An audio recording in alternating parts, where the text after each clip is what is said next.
Hey guys, welcome back to another episode of Personality Pick. Sorry for the absence of 2 weeks. I've been nursing this broken ankle for quite some time, and it's been a mental struggle for a little bit. But to be back, and what a way to come back with our guest Braxton Smith, who fought last Saturday. Braxton, thank you for taking time out of your day and joining us here on the podcast. I appreciate it. How are you doing today? No problem, man. I'm doing pretty good, man. I'm doing pretty good. How about yourself? Doing well, doing well.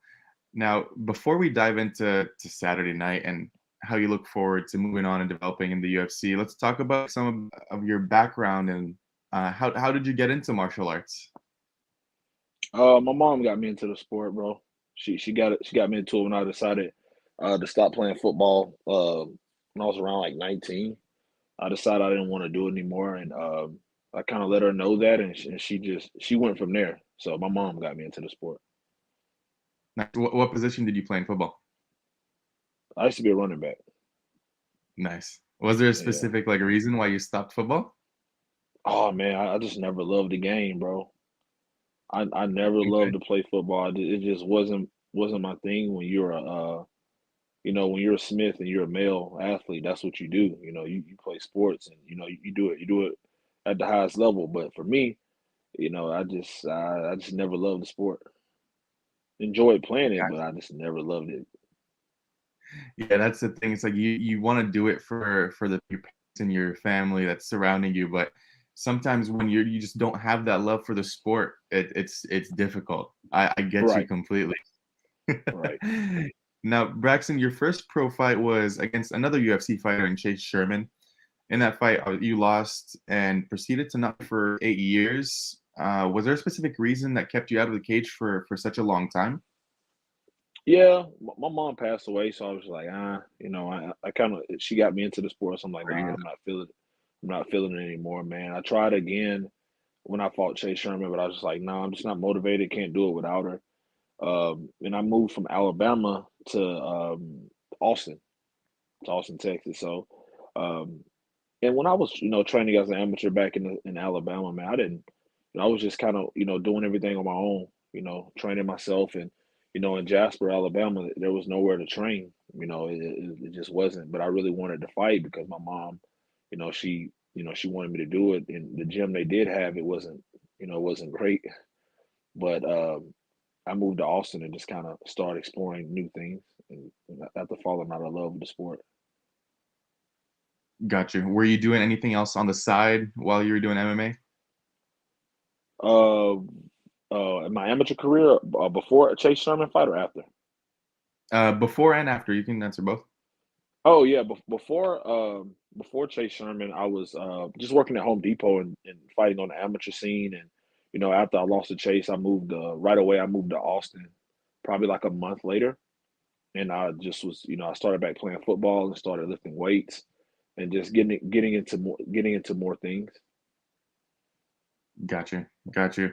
Now, I mean, after that layoff, you come back and you win five straight first round knockouts. There's something that lit Yeah. a fire inside of you after that first one that made you want to continue and explore that option of mixed martial arts a little bit more. Man, I knew I would eventually try to make my way back to the game. I got a vision board and just kind of drew up a lot of things and goals that I had for myself, and I wanted to accomplish as a mixed martial artist outside of, a father and a human being. But uh, after the first win, man, I just kind of knew that this is what I need to be doing, and I just went from there, bro. Just went from there, and um, was training myself up till a few weeks ago.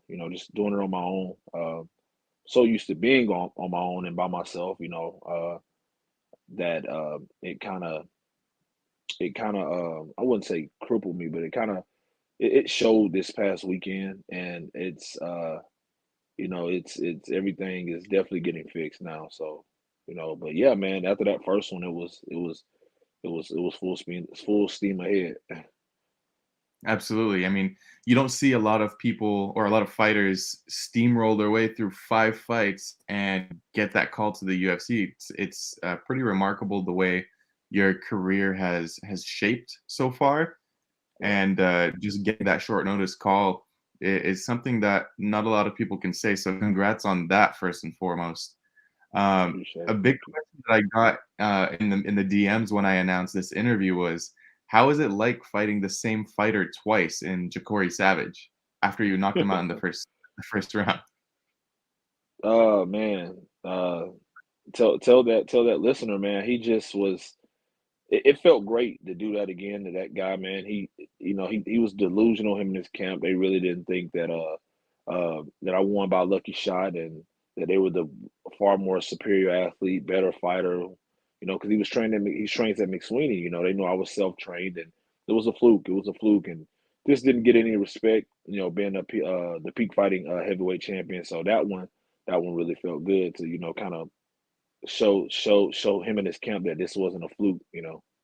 But Yeah, it is that what it must is. have been embarrassing. It must have been embarrassing for him just be saying that it was a fluke in that first fight, and then going Right, out and doing the same exact thing a second right. time, and I believe it was even quicker this time. The first fight, it It took was you quick. 49 Yeah, seconds. The second one was 44, so right. you can't call it a fluke twice. You can't call it a fluke twice, bro. I told him I would get it done quicker than the first time, and I kept my word on that one. That's awesome. Now, I mean, first and foremost, sorry about that loss on Saturday. I know it's tough going into that first fight. Obviously, pay-per-view, bright lights. What is Right. the one thing you take away from that experience the most, from that first fight in the UFC? What do I take away from it? Yes.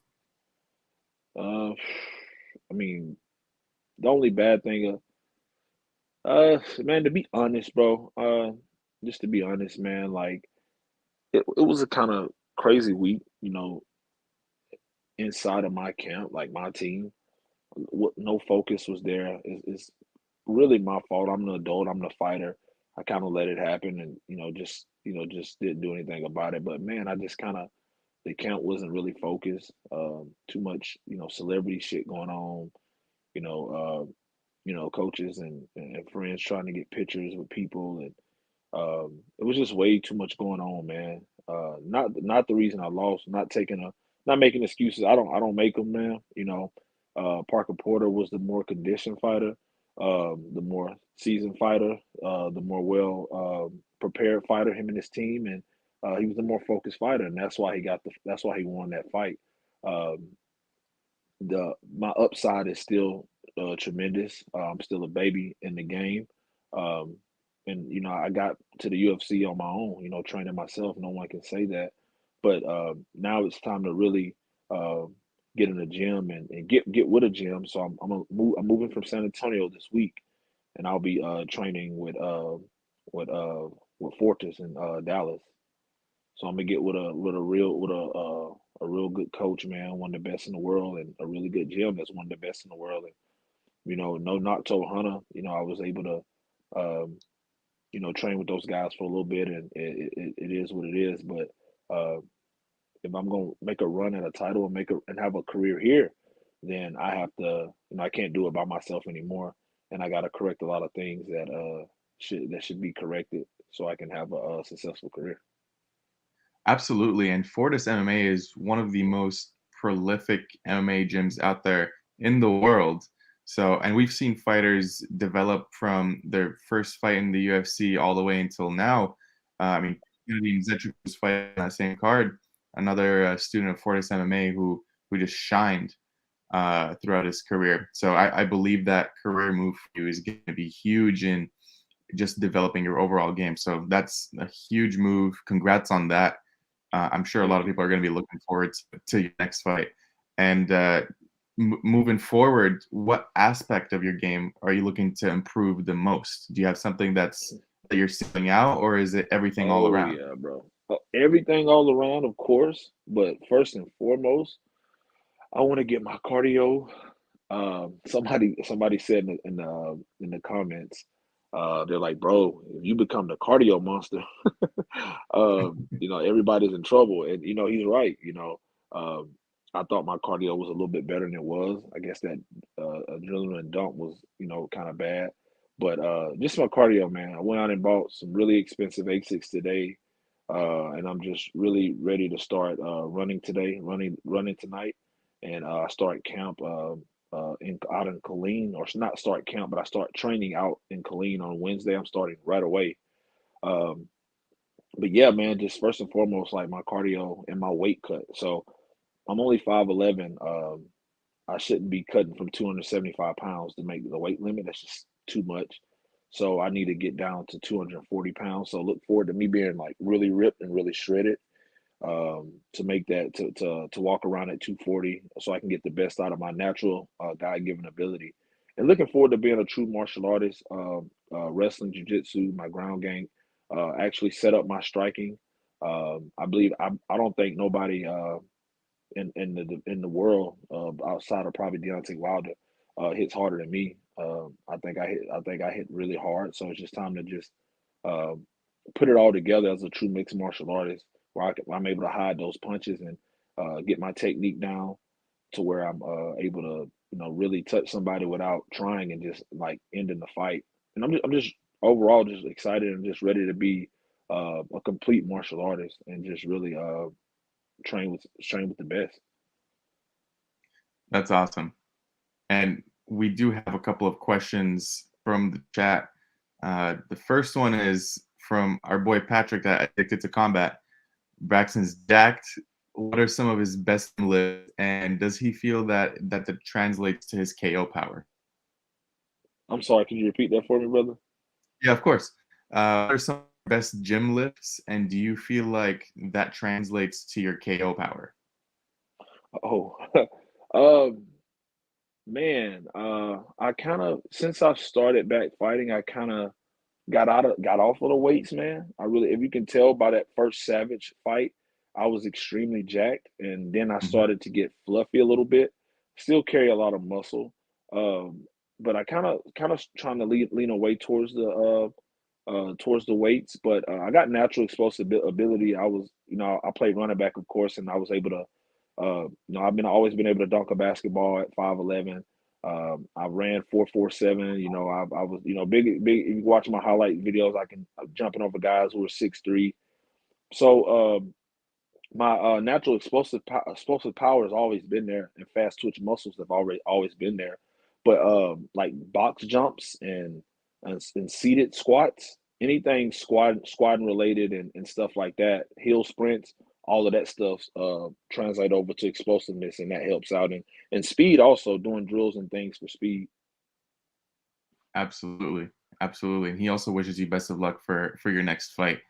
I Our appreciate it, bro. next Thank you. question, yeah, Pat's a regular. He's a friend of the show. Awesome dude to talk to out here. Next question we have is from Herb Dean, the Gold Standard. He asks, "Is Braxton under contract with the UFC, or was it just a one-fight deal?" Yeah, I'm under contract. Awesome. That's we all love to hear, and we want to hear that. We want to see you more in that octagon. All right. Next question we have from Ryan Payne. He's asking, "What's the story behind your nickname, the Beautiful Monster?" Man, so a friend of mine named Chaz, he gave me that nickname, and he texted me a while back, man, kind of telling me the like giving me a brief description on the nickname, but it's supposedly in some time ago in some other place or some other realm. It was a village or a town, and they were getting attacked, and the people were getting killed by some creature, and the kills were so brutal and smooth and like quick, um, and the monster left no trace, that they started naming it. They nicknamed it the Beautiful Monster, and that's where I got it from, man. Yeah, it's pretty cool, but That is pretty cool. yeah, That's a unique way of getting a nickname too. right. But I'm a Cool. We big don't- horror fan also, so huge horror guy. So, Oh, you and me both. It's just oh, we that's don't what's get up, too bro. many good movies. We don't get too many good horror movies nowadays for some reason. You know what, man? The end of 2023, I mean, end of 2022 and the beginning of 2023 there's been no disappointments from Smile, Barbarian, Terrifier 2, Scream 6, The Post Exorcist, Yep. Evil Dead, man. They've been on fire lately. I'll give them that. Do you have a favorite that you can recall off memory? Oh yeah, I'm a huge slasher guy, man. So Scream, Scream is my favorite franchise. It used to be Halloween. Scream is my favorite franchise, and I think Scream 6 is actually the greatest slasher movie of all time. So Oh Evil shit, I Dead need was to. really good as well, but you got to check out Scream 6. Yeah, I need to watch that. I've been slacking. I've been trying to watch it, but then this whole injury and stopped my training. It's a I, mental battle. I feel you, bro. You'll get back in it. I hope so. Next question we have is from Evan, and Evan's asking, "Do you have a dream opponent, past or present?" Yeah, man. I want shit, bro. Two actually. I wanted to, win this fight and get my revenge and rematch with Chase Sherman. But now, I kind of Ooh, want to fight I want to fight Parker. I want to fight Parker and Chase again. Maybe, if that aligns, then that's able to happen, then that would be great. If not, man, not really, bro. Just kind of worrying about me and just being the best I can be and fighting whoever they tell me to fight. that's awesome. Yeah, so it seems like you're the type of guy that wants to get revenge on those past defeats and then move forward. So you don't want to leave Yeah, a stone unturned. yeah. I kind of want to, right those wrongs. I know I'm the more superior athlete, um, and I should have won those fights, but I wasn't able to. So I would love to get those back one day, if that happens. If not, the run I think that I'm able to go on and what I'm able to do with Fortis, that'll kind of solidify that, and it'll be like water under the bridge, man. Now the guy lost his first debut fight, he lost his first pro debut fight, but shit, who really cares? Look what he's doing now. So Exactly. We a lot of times in the UFC, we see that people lose their first fight, and they turn out to have great careers down the line. So it's right, not uncommon. There is that general feeling of the adrenaline dump, the bright lights. I mean, we say that as fans, we're like, oh no, that doesn't affect a fighter. It shouldn't. They're professional, but we're not the ones inside the ring. right. I've grown to recognize that, and I feel like a lot of people need to understand that a little more because there is a lot of pressure going into that first fight. There's a lot of expectations. No, I appreciate you saying that, bro. 'Cause that's absolutely true. So it's when I wasn't fighting for 8 years, I didn't have a comment or anything to say about somebody's fighting. You know what I mean? Like that's, who am I to say anything? I'm not in there. I'm not doing it. I'm not training. Like I can't, you know, talking about what so and so should have done and this and that. Like no, no. But that's a good point, man. I'm glad you said it. Guys, people need to be fans need to be a little bit more respectful, man, and just kind of understand it a little bit more, bro. And that's why we bring this content to the table. I mean, similar to a fighter that was fighting on your card, first fight of the night, Claudio Ribeiro. He lost his first fight in the UFC, came back, second round knockout. So Right. who knows? The story could be the same exact. It could write Um, itself the same exact way, and I'm hoping man, so. I appreciate it. I'm as humble as they come, bro, and I guarantee you it will be. I get absolutely guarantee you it will be. Like Absolutely. losing fights to a better all around better opponent. I can accept when I'm at my best. I can accept that. Losing a fight, beating myself, I can't accept that. You know what I mean? So I can absolutely guarantee you that everything will be fixed, and yeah, the run's gonna be pretty nice. Absolutely. And I know you're on a time crunch. We have one last question from Grateful Dude. He's asking, what was the post-fight meal? Bro, um, I had one of my sponsors out from Jersey, man, Sam. He bought me like $100 worth of cheesecakes. It was all just kind of different kind of cheesecakes, man. So I had I'm plant based, so I had a two black bean patties with some secret sauce,